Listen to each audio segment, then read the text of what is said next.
Guys, welcome to Lems Gadget Zone. So, sold tayo guys ng PS2 Slim kay Sir Michael. So, testing po ako ngayon ng God of War for PS2 guys.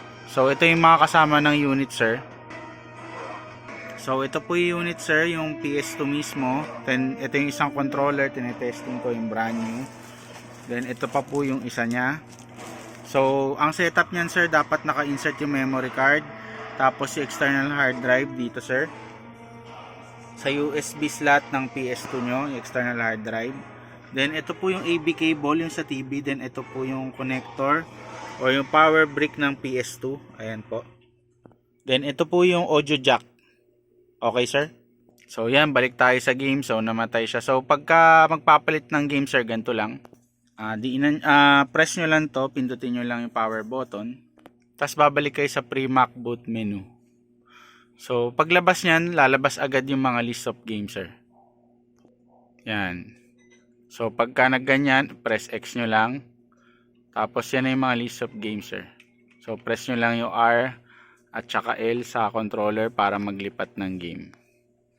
So, ito po yung mga list of games sa mga interesado sa PS2. So, lahat po ng in-install ko rito, guys. So, top games for PS2.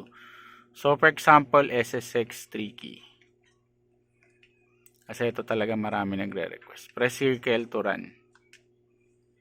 So loading na siya. And so checking memory card. So ayan na, SSX Tricky.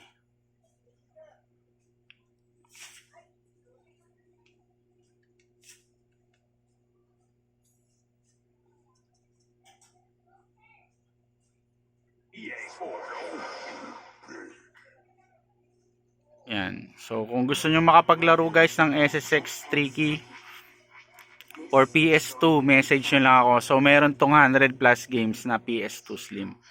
Okay sir, so papakita ko naman sa sir kung paano mag-delete ng games. So, balik tayo rito sa PS2 sir. Gagawin mo lang, papatayin mo lang yung PS2.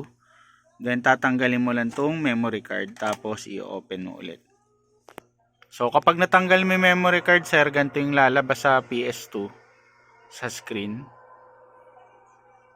Yan, browser. So, papasok ka lang ng browser, sir.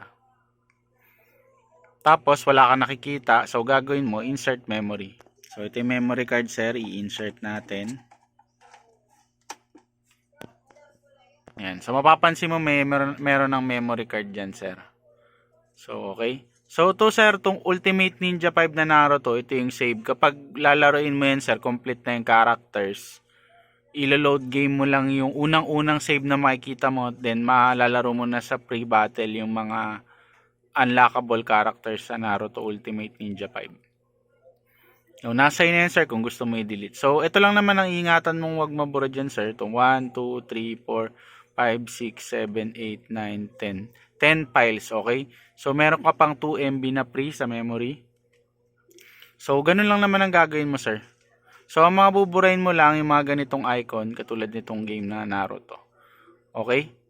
So, kapag babalik ka na ulit sa selection ng game, sir, i-restart mo lang yung PS2 mo.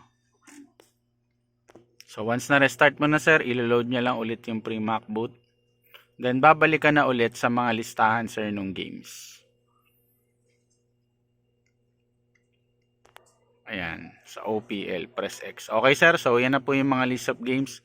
So, waiting na lang ako sa rider na na-book, sir. Thank you po.